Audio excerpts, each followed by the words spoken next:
In an era before GPS, before radios, before modern weapons, one single empire rose to become the largest contiguous empire in history, the Mongol Empire. You know, we often picture them as ruthless warriors riding across the steppes with unmatched speed and discipline, and while their brute force was undeniable, what truly made them nearly unstoppable wasn't just their might, but a level of strategic genius that still astounds historians today. Forget what you think about the ancient warfare.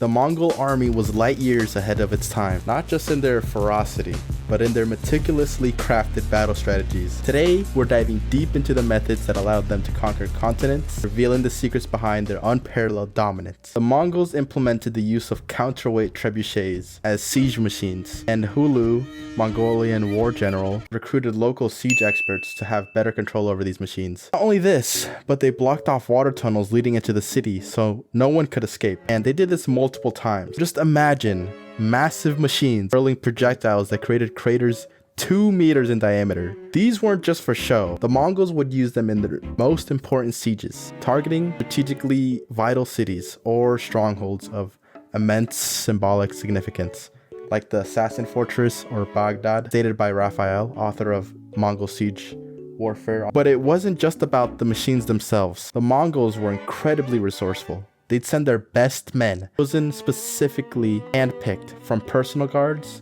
to carry logs for constructions. And Raphael states in her article that they dig moats, build walls, and even earth ramparts around besieged cities. And here's where their cunning is really shown. They learned from their mistakes. They built towers that rose above city walls, mounting siege weapons. The reason they did this is because back when they didn't do this, they didn't build these towers, they're very easily countered. So General Hulu, a brilliant Mongol commander, beyond their siege prowess, the Mongols' physical speed, flexibility on the battlefield were legendary. Many perceive them as a simple horde of horse archers, but they were far better trained than generally assumed. Genghis Khan, most commonly known as Genghis Khan, himself placed immense importance on military. May states from her article, The Training of Inner Asian Nomad Army in the Pre-Modern Period, that their core skills were horsemanship, complete mastery over archery, and these are just to list a few. And these were honed for collective strategic maneuvers, especially the Nerge. Now, May states that the Nerge was essentially a mass hunting strategy adapted for warfare. The Mongols would fan out over miles, forming a massive circle, slowly closing in to trap their prey. In warfare, this meant encircling the enemy, allowing them to attack from multiple angles. Sometimes they'd even intentionally leave a gap, baiting their enemies into believing there was an escape route, only to spring a trap that caught them off guard. This brilliant tactic, though not invented by the Mongols, was scaled to an unprecedented level by them. Cut off principal cities from communication, made it so then remaining people who were alive after this flee to the other fortified cities. They would strain the other cities' resources and they would lower their morale. Pretty much, they would go over and they would be like, man, we got beat so bad that I don't think you guys want to even fight them. And then other cities were like, you know what? Maybe we shouldn't fight them. They started doubting their ability to even fight against the Mongolian army. And let's not forget the infamous Parthian shot, firing backwards while riding away, a tactic that allowed to shoot with the wind at their backs while the pursuer struggled against it. Pure genius. This is basically imagine you're riding a horse, right? You're on your way, right? And you're in combat, right? Now, typically, if you're trying to shoot someone who's in front of you, the wind pushes backwards. But with this innovative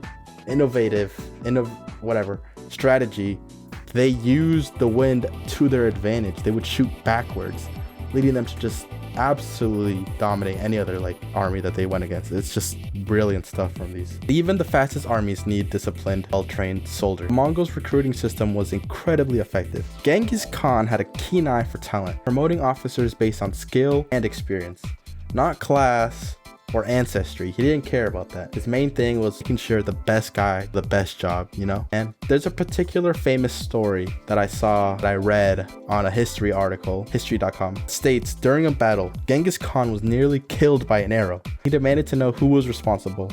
One brave soldier admitted it, and instead of executing him like most generals would, Genghis Khan, stirred by the archer's boldness, made him an officer, later nicknaming him Jebe or Arrow. Jebe went on to become one of the greatest field commanders. I mean, if that doesn't show how great of a general this guy was. Many generals, they would see an attempt on their life as immediate execution, but this guy, he used this to make him one of his greatest commanders. But let's move on. The success wasn't just a result of cruelty. It was the product of a machine-like army shaped by a clear vision and unmatched execution.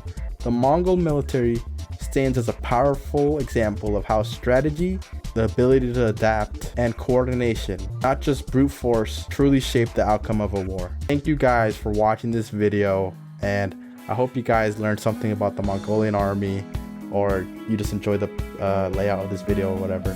But thank you guys, and goodbye. Thanks for